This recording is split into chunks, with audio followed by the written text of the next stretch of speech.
নমস্কার, আপনারা দেখছেন স্মার্ট নলেজ ইউটিউব চ্যানেল। তো বন্ধুরা, আজকে একটা রিক্রুটমেন্ট নোটিফিকেশন নিয়ে আলোচনা করব এবং আজকে গুরুত্বপূর্ণ আপডেট পাওয়া যাবে। এই যে অনগোয়িং রিক্রুটমেন্ট রয়েছে 7% রিজার্ভেশন নাকি 17%। তো আজকে কিন্তু মামলা সুপ্রিমে উঠতে চলেছে, একটা গুরুত্বপূর্ণ আপডেট হয়তো পাওয়া যাবে সিজিআই বেঞ্চে। মামলাটি আজকে উঠতে চলেছে, তো অবশ্যই ভিডিওটি সম্পূর্ণ দেখুন। আশা করি সম্পূর্ণ তথ্য আপনারা এই ভিডিওতে পাবেন। তো রাজ্যে ভলেন্টিয়ার নিয়োগের বিজ্ঞপ্তি প্রকাশিত করা হয়েছে, তো ফর্ম ফিল আপ শুরু হয়ে গেছে। তো 15 সেপ্টেম্বর পর্যন্ত আপনারা আবেদন করতে পারবেন। একটা ভালো সুযোগ রয়েছে চাকরি প্রার্থীর জন্য। অন স্ক্রিনে দেখতে পাচ্ছেন ডায়রি নাম্বার দেওয়া রয়েছে, right and justice foundation versus state of West Bengal. তো ডায়রি নাম্বার রয়েছে এখানে, কেসটিকে ফাইল করেছিল 14/7/26 তারিখে। এসএলপি নাম্বার দেওয়া রয়েছে।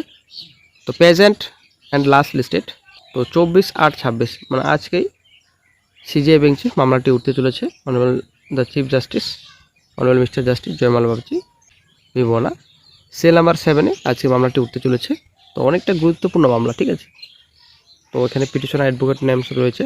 তারপর চলে আসছি নেক্সটে। গুরুত্বপূর্ণ মামলা, কারণ এই যে রিজার্ভেশনের ব্যাপার রয়েছে 7% নাকি 17%, এটার জন্যই কিন্তু রিক্রুটমেন্ট থমকে রয়েছে। তো রাজ্য সরকার গতকালকে বলেছেন যে সেপ্টেম্বর থেকেই চাকরি নবদিগন্ত, ঠিক আছে। সেপ্টেম্বর থেকে যেহেতু বলা হয়েছে, হয়তো এই মাসেই 7% নাকি 17% হয়তো সমাধান হয়ে যাবে এই মামলা। 7%-এর বিরোধী করেই কিন্তু মামলাটি দায়ের করা হয়েছে, ঠিক আছে। পিএসসির কিছু নোটিফিকেশন অনগোয়িং 7%, এবং এসএসসি সিডি প্লাস এসএসসির কিছু নোটিফিকেশন 7%। এই 7%-এর বিরোধিতা করেই কিন্তু মামলা দায়ের করা হয়েছে।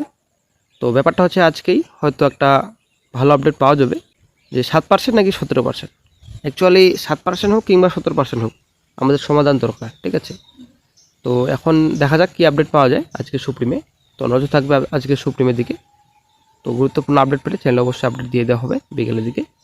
তো ভলেন্টিয়ার নিয়োগের বিজ্ঞপ্তি প্রকাশিত করা হয়েছে। আপনাদের আবেদন করতে হবে অফলাইনে।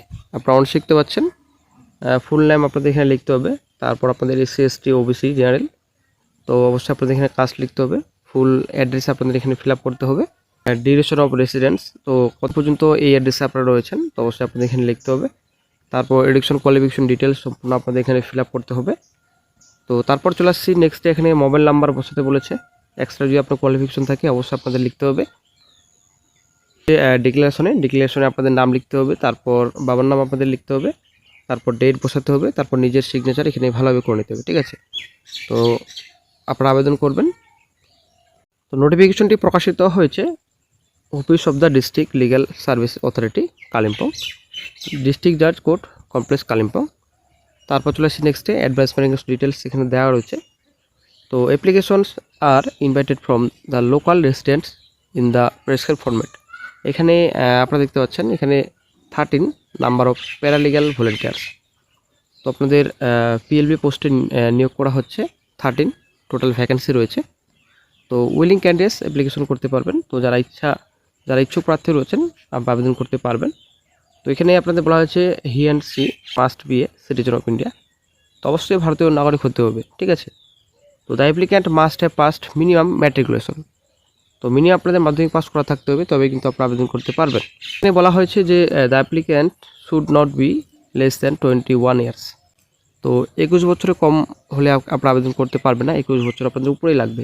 তো কী কী ডকুমেন্টস আপনাদের লাগবে, এখানে লাগবে 2 কপি পাসপোর্ট সাইজ ফটোগ্রাফ আপনাদের লাগবে।